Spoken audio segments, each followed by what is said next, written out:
આખા ગુજરાતને એક સંદેશ આપીએ છીએ, તમામ ખેડૂતો, ખેત મજૂર અને તમામ સમાજ, તમામ વર્ગના લોકોને સંદેશ આપીએ છીએ કે ખેડૂત વિરોધી અને કૃષિ વિરોધી સરકાર, મજદૂર વિરોધી સરકાર હવે ઘર ભેગી થવી જોઈએ.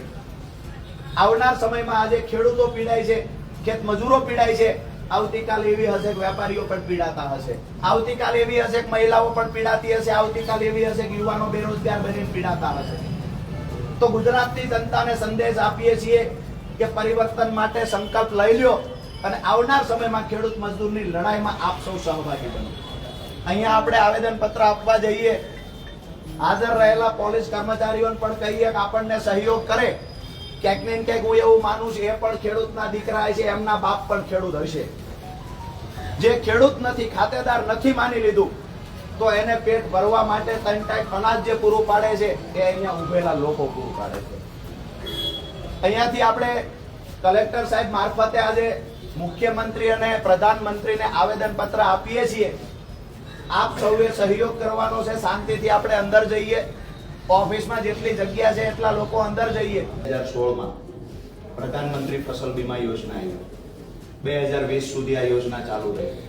આ સુરેન્દ્રનગર જિલ્લામાંથી દર વર્ષે હજારો ખેડૂતોએ અરજી કરી, અમાર પાક નુકસાન થયું છે. ક્રોપ કટિંગના આંકડા ખેડૂતોએ મેળવીને આપ્યા, ઉપર હિસાબ કરીને ખેડૂતોએ આપ્યા. તો જ્યાં ખેડૂતોને 64,000 રૂપિયા વળતર, દાખલા તરીકે 18-19માં એક્ઝામ્પલ આપું, 2018-19માં 64,000 રૂપિયા વળતર મૂળી તાલુકાને ચોટીલાને મળવા પાત્ર હતું, માત્ર 8,800 રૂપિયા ચૂકવા. આવી ફરિયાદો ખૂબ થઈ. પ્રધાનમંત્રી ફસલ બીમા યોજના જે ખેડૂતોને પોતાનું પાક નુકસાન થાય તો એની સામે પ્રોટેક્શન આપતી યોજના હતી. પણ ક્યાંક ને ક્યાંક જવાબદાર અધિકારીઓ, એના પણ કમિટીના, જિલ્લા કમિટીના ચેરમેન તરીકે જિલ્લા કલેક્ટર હતા. ક્રોપ કટિંગના આંકડા આવે તો ક્યાંક ને ક્યાંક કલેક્ટર સાહેબ સુધી, કલેક્ટર સાહેબ એમાં મધ્યસ્થી પણ કરી શકતા. વાત એ છે કે એ વખતે જે અમને નુકસાનનું વળતર મળવા પાત્ર હતું એ વળતર તો ન મળ્યું.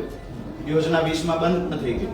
2020-21માં નવી યોજના આવી, મુખ્યમંત્રી કિસાન સહાય યોજના, જેના માપદંડ જે હતા અતિવૃષ્ટિ, અનાવૃષ્ટિ અને કમોસમી વરસાદ, આ ત્રણેયની એક માપદંડ તરીકે વ્યાખ્યા નક્કી કરવામાં આવી. જે અનુસંધાને આ ચાલુ વર્ષમાં સાહેબ મૂળી તાલુકો હોય, ચોટીલા હોય, સાયલા હોય, થાનગઢ હોય, ધાંગધ્રા હોય, એમાં પણ એવું કહેવામાં આવ્યું હતું કે એક વરસાદ પડ્યા પછી, એટલે કે ચોમાસું ચાલુ થયા પછી ઓગસ્ટ મહિનાના અંત સુધીમાં જો સતત 28 દિવસ એટલે કે 4 અઠવાડિયા સતત વરસાદ નહીં પડે તો એવા તાલુકાને અસરગ્રસ્ત ગણી અને પ્રતિ હેક્ટર 33% થી 60% નુકસાન હોય તો 20,000, 60% થી વધારે હોય તો 25,000 4 હેક્ટરની મર્યાદામાં ચૂકવશું, આવું મુખ્યમંત્રી કિસાન સહાય યોજનામાં ઉલ્લેખ છે.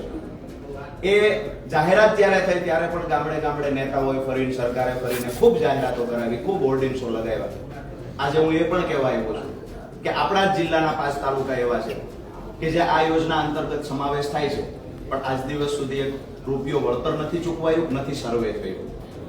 નંબર 3 કે આજની જે મુખ્ય અમારી રજૂઆત છે, અગાઉ તો ખેડૂત દુઃખી થતો આવ્યો છે, ક્યાંક ને ક્યાંક કૃષિ વિરોધી નીતિ અથવા તો સરકારના ખેડૂત વિરોધી નિર્ણયના કારણે ત્યાં તો વિદેશ નીતિની સામે સરકાર લાચાર છે, ત્યાં તો અમે એવું સમજીએ છીએ કે જે ખરેખર કપાસના વેપાર સાથે જોડાયેલા લોકો, વેપારીઓ છે, એના સામે સરકાર લાચાર છે. અહીંયા પરિસ્થિતિ એવી થઈ છે કે ઓક્ટોબર મહિનામાં ખેડૂતનો કપાસ બજારમાં આવવાનો છે. આ ચાલુ વર્ષે ઉત્પાદન ખૂબ ઘટ્યું છે સાહેબ ખેડૂતોનું. શરૂઆતમાં અતિશય વરસાદ પડ્યો, પછી વરસાદ સતત ન આવ્યો, 35-40 દિવસ અમે વરસાદ ચાલુ થયો. આ વર્ષે ખરેખર ખેડૂતોનું કપાસનું ઉત્પાદન ઘટવાનું છે. ગુજરાતની અંદર સૌથી વધારે કપાસનું ઉત્પાદન કરતો જિલ્લો હોય તો સુરેન્દ્રનગર છે. એમાં કપાસનું ઉત્પાદન ઘટવાનું છે, એટલે ખેડૂતોને આમ પણ 2000 થી વધારે ભાવ મળે ત્યારે પણ પોતાનું જે નુકસાન છે ભરપાઈ કરી શકે એવી સ્થિતિમાં નથી. અને ખરેખર આ વખતે ઉત્પાદન ઘટવાના કારણે ખેડૂતને 2000 કરતા વધારે ભાવ પ્રતિ 20 કિલોએ મળવાની પૂરી સંભાવના હતી.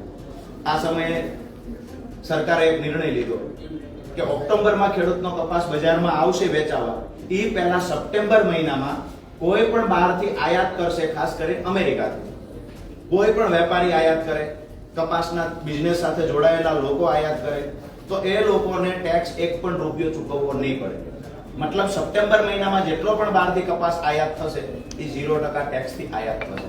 સાહેબ સસ્તો કપાસ અહીંયા મળશે અમેરિકાથી આવેલો, તો આપણા ખેડૂતોની હાલત શું થશે? આ ભૂતકાળમાં પણ નિર્ણય લેવાયો સાહેબ 4 મહિના પહેલા, જ્યારે ડુંગળીની ખરેખર વિશ્વમાં ખૂબ અછત હતી, ત્યારે ડુંગળીની નિકાસ પર સરકારે પ્રતિબંધ મૂકી દીધો. અમારી સ્પષ્ટ લાગણી માંગણી એ છે કે ખેડૂત વિરોધી નિર્ણયના કારણે ક્યાંક ને ક્યાંક ખેડૂતો દેવાદાર વધારે બનતા જાય છે, આત્મહત્યાઓની સંખ્યા વધતી જાય છે. આ નિર્ણય તાત્કાલિક અસરથી પરત ખેંચવામાં આવે. આજે દરેક તાલુકામાંથી ખેડૂત આગેવાનો અહીંયા ઉપસ્થિત રહ્યા છે.